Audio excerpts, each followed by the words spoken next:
All right, let's go ahead and be turning to Judges chapter 9. We're going to go to the next individual in our series of unsung heroes and obscure villains in the Bible. Yeah, I saw that. And this one is an obscure villain.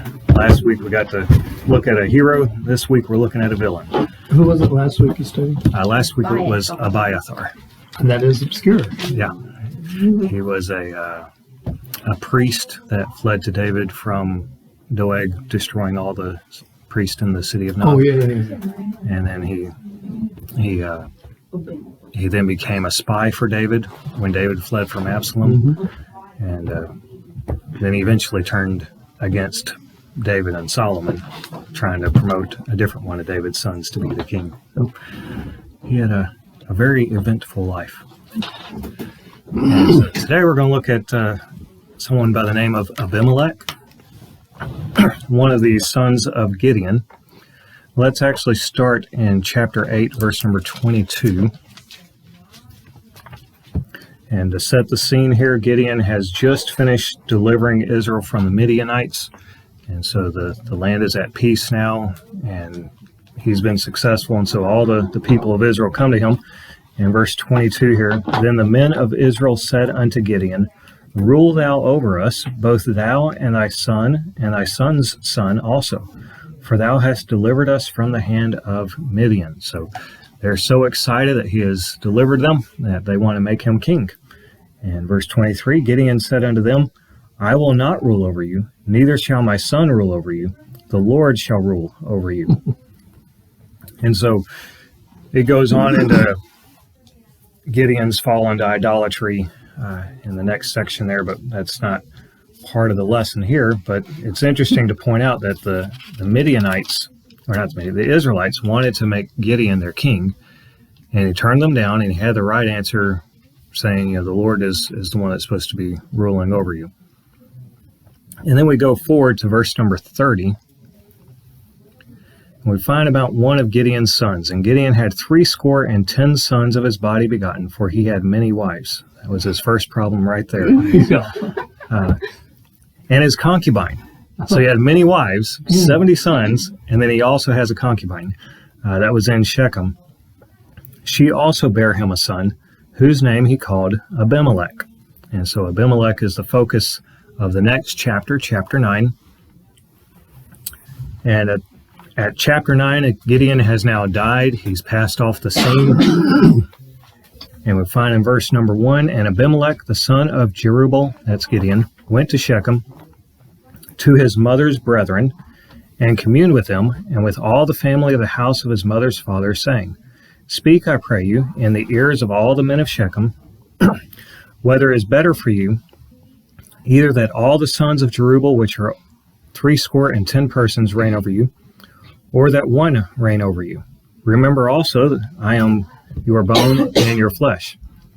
And his mother's brethren spake of him in the ears of all the men of Shechem all these words, and their hearts inclined to follow Abimelech, for they said, He is our brother.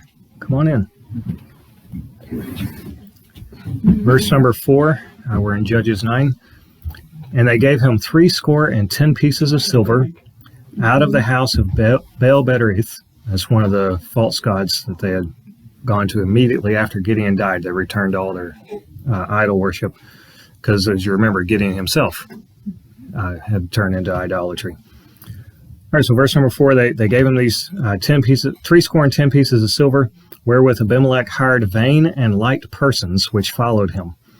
That sounds very familiar. And all the men of Shechem, verse number 6, and all the men of Shechem gathered together, and all the house of Millo, and went and made Abimelech king by the plain of the pillar that was in Shechem. Okay, so here we have Abimelech. He is the consummate politician.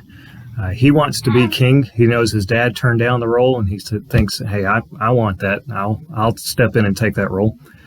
So he convinced the city of Shechem, which is one of the cities in Israel, he convinced that city to make him their king. Now, the city of Shechem, you may remember a little bit about the history of that. That's where Dinah, Jacob's daughter, went and the son of the king laid with her, and then he wanted to marry her, and they said, well, first all the men of the city had to be circumcised. So all the king and his son convinced all the men of the city to be circumcised. So they went through the circumcision, and then sons of Jacob, without Jacob knowing, went into the city and killed them all. And so that became then a possession of Jacob and his family, because they had killed all the men that were in the city. So they took it over. So that's the city of Shechem that we're talking about here. So the men in this city have been convinced to make Abimelech their king. He followed a very typical political strategy. He started with a small group and plotted with that small group to influence a bigger group. Started with his brethren on his mother's side and plotted to influence all the men of the city. He presented a false dichotomy.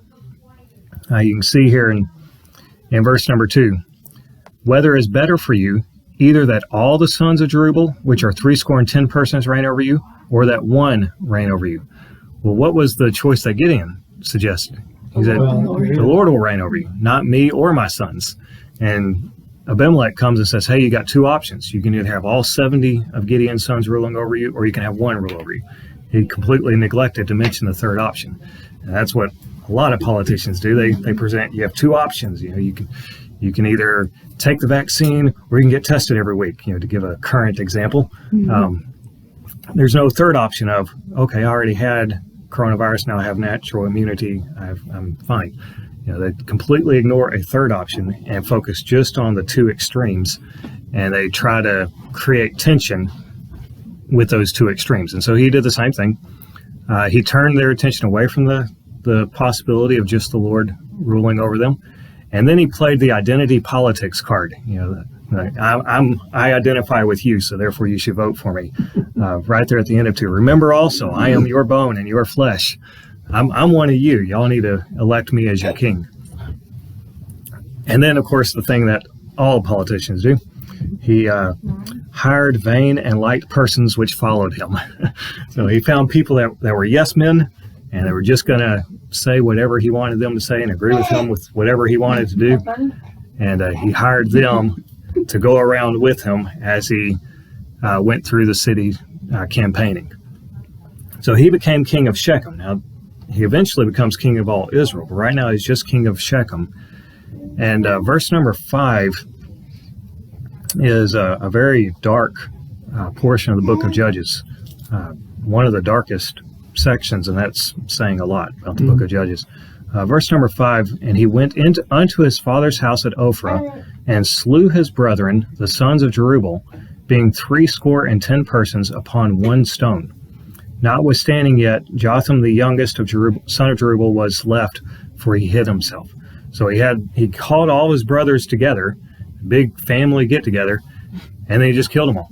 And he just lined them up on one stone, so it's this one place of ground there, and he just lined them all up and killed one right after another until he killed all of them except for Jotham, who hid himself.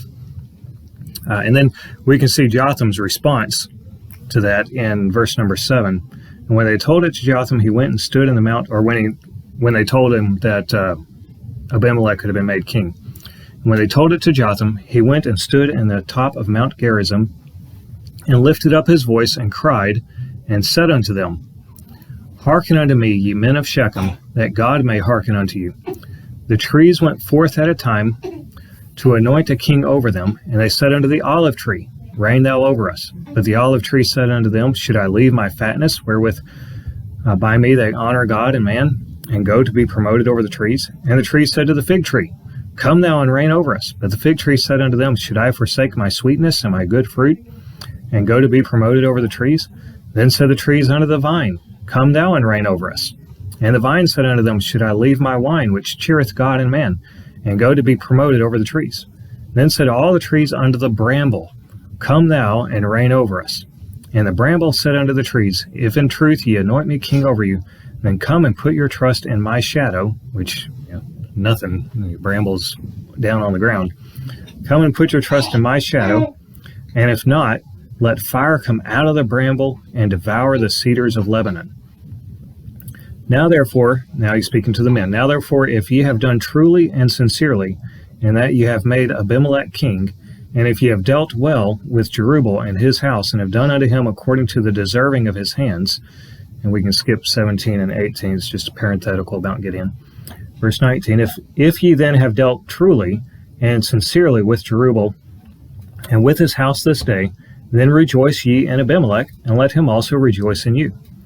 But if not, let fire come out from Abimelech, and devour the men of Shechem, and the house of Millo. And let fire come out from the men of Shechem, and from the house of Millo, and devour Abimelech. And Jotham ran away and fled, and went to Beer, and dwelt there for fear of Abimelech, his brother. Okay, and so now Jotham presents this prophecy / curse against the men of Shechem, and says, if you've done good, then I hope that everything goes well for you. But if you've done evil, then I hope that y'all will be divided against each other, and you will turn against Abimelech, your king, and he will turn against you, and y'all will destroy each other, which is often what happens among evil men. They often turn against each other.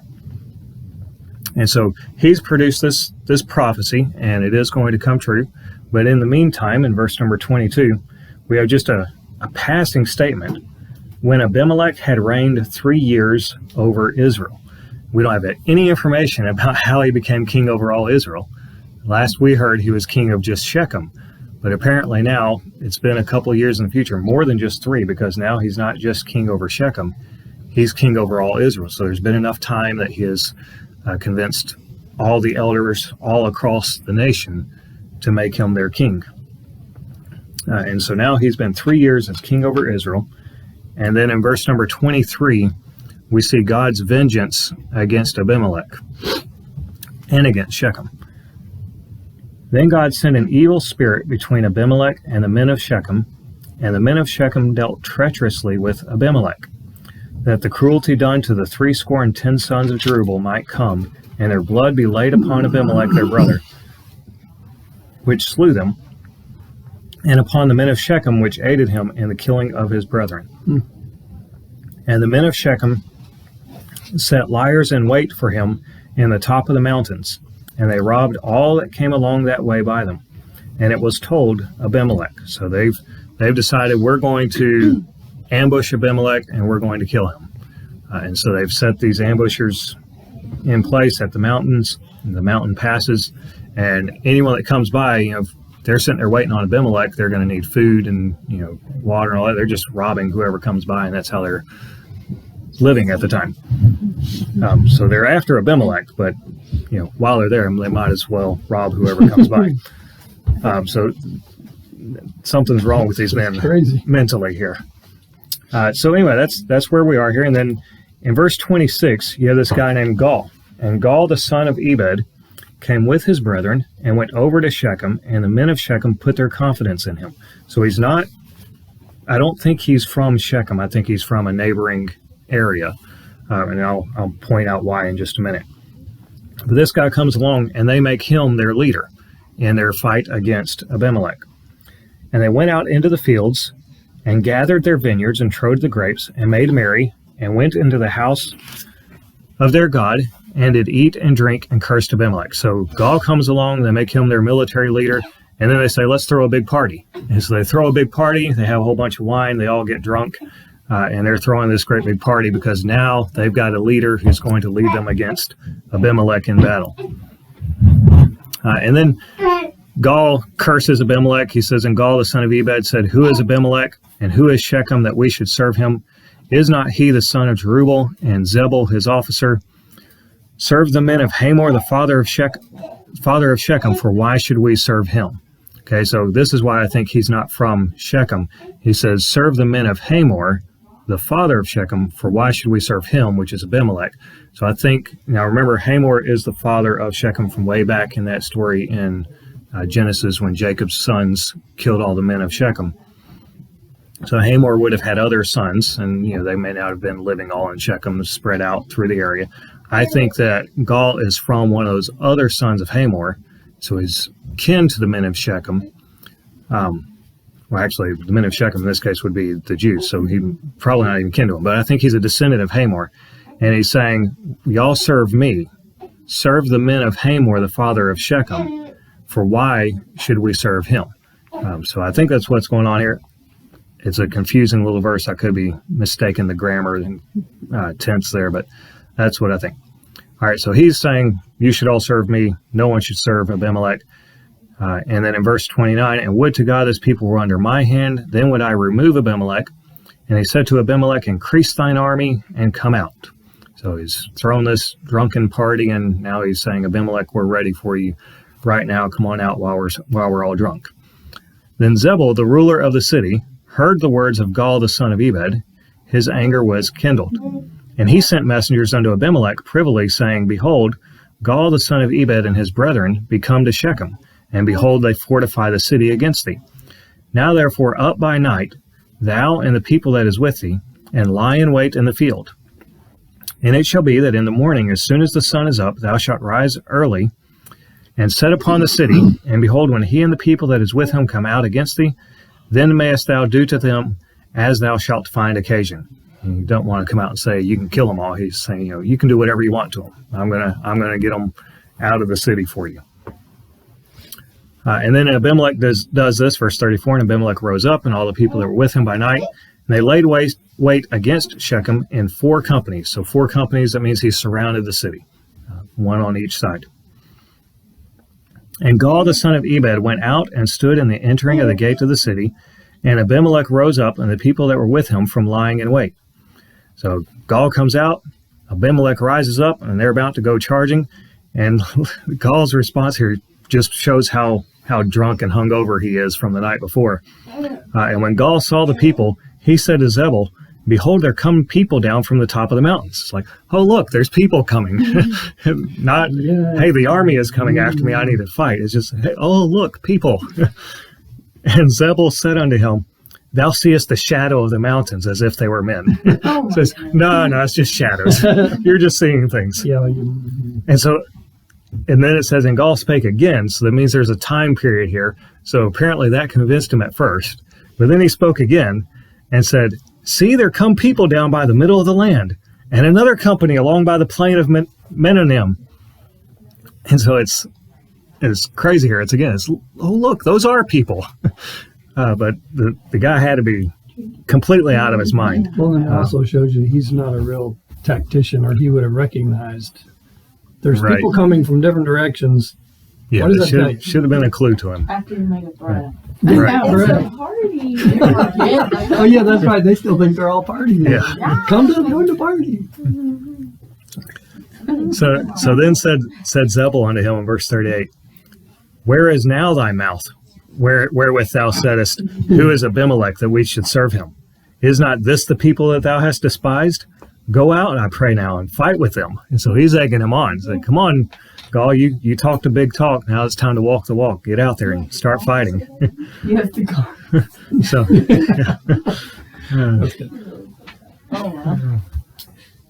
and Gaal went out before the men of Shechem in verse 39 and fought with Abimelech. So he actually went out and fought.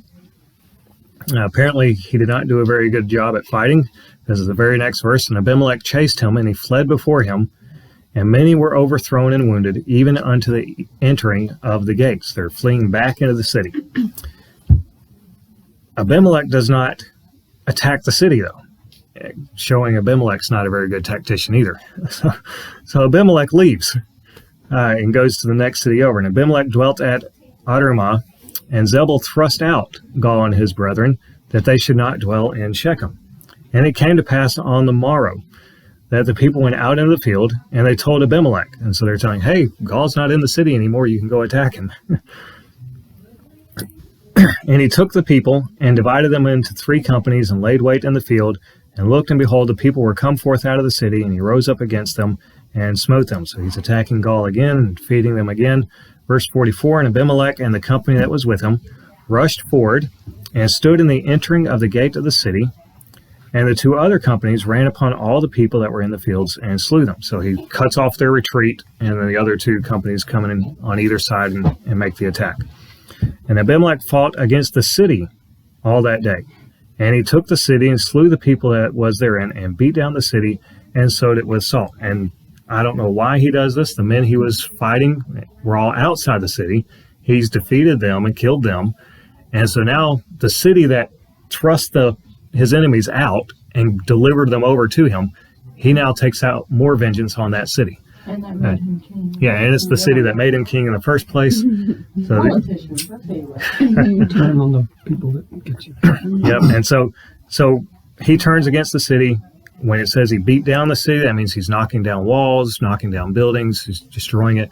And then it says he sowed it with salt. And that was the ultimate insult against a city, the ultimate form of destruction. When you sow the fields with salt, they can't produce any crops anymore. And so that makes it where the city is uninhabitable. Because without... He's trying to preserve his defeat. Or No, he's not trying to preserve it. He's trying to destroy it. Yeah. And so that turns it into a wasteland for many years until that salt can be filtered out of the ground. And so he's really taking out vengeance on the city of Shechem.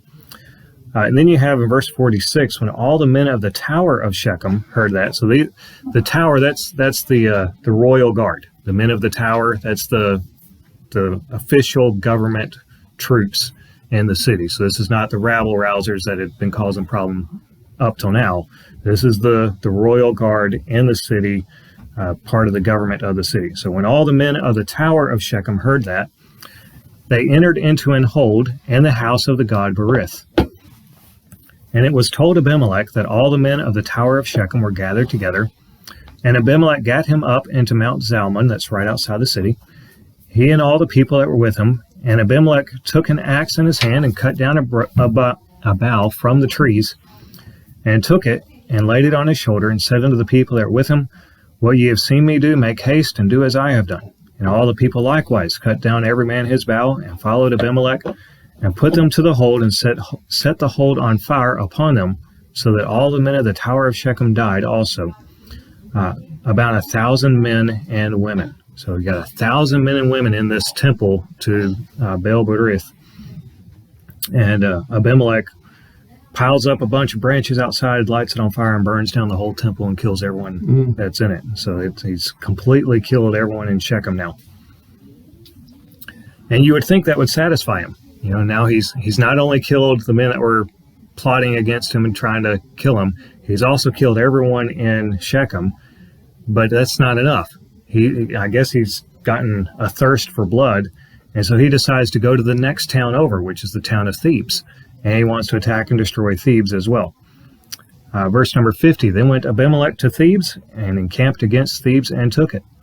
But there was a strong tower within the city, and thither fled all the men and women, and all they of the city, and shut it to them, and gat them up to the top of the tower. And Abimelech came unto the tower, and fought against it, and went hard to the door of the tower to burn it with fire. So he's going to try the same thing again here. Everyone's locked inside. I'm going to rush up to the door with these branches and light them on fire and kill everyone in the tower. In verse 53, And a certain woman, we don't have her name, but just a certain woman, cast a piece of a millstone upon Abimelech's head, and all to break his skull. Okay, so a millstone is not just a little bitty rock. You know, millstones are huge. I'm surprised she could even pick it up. Well, it's a piece of a millstone, so it's not a whole one. True. But if you go to, we were just in Columbiana last week, and they have a millstone right in front of the city art center or whatever there, that big square with a fountain. So if you're ever down in Columbiana and you want to see what a millstone looks like, they've got one right there, encased in iron and everything. If there were a piece and it were laying on the wall by a window, I could Just push it. Yeah. Just tip do it that. over I and wouldn't have to carry it shove around. it out the window. Right. Yeah.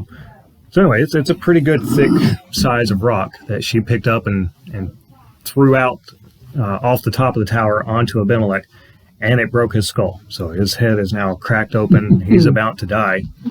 And verse 54, he realizes, I'm about to die here. And so then he called hastily unto the young man his armor bearer, and said unto him, Draw thy sword and slay me, that the men say not of me, a woman slew him. And his young man thrust him through, and he died. A woman still killed him. Yeah. I'm gonna say. And it's just, I mean, the guy's the consummate politician, even to the end. Yeah. He's more concerned about what people say of him and think of him than he is about, what's right, or he's not, confessing his sin and getting right with God before he dies, or, thinking of his wife or something, saying that he loves her.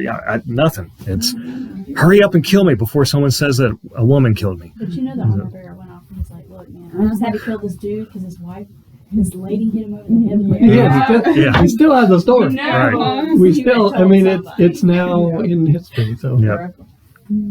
So it didn't work, but it shows that he was the consummate politician. And then in verse 55, when the men of Israel saw that Abimelech was dead, they departed every man unto his place. Thus God rendered the wickedness of Abimelech, which he did unto his father in slaying his 70 brethren. And all the evil of the men of Shechem did God render upon their heads. And upon them came the curse of Jotham, the son of Jerubbaal. And so that's 69. Yeah, it would be 69. 70 is just rounding it off as a round number. So that's very common in numbers in the Bible, to round it off to the nearest 10 or nearest 100 or things like that. And many times it will give the rounded number, and then somewhere later it will give the exact number, just like it did here, rounded number, and then you find out one survived. That's very common in Scripture. And there's a lot of skeptics who say, that those are errors in the Bible. And that's common everywhere. Historians everywhere use round numbers when they're talking about RE size and things like that. That's just the way things are done. My family, I've been telling, right, you're talking to someone about it, she's like, yeah, he was like 7 years old. Right.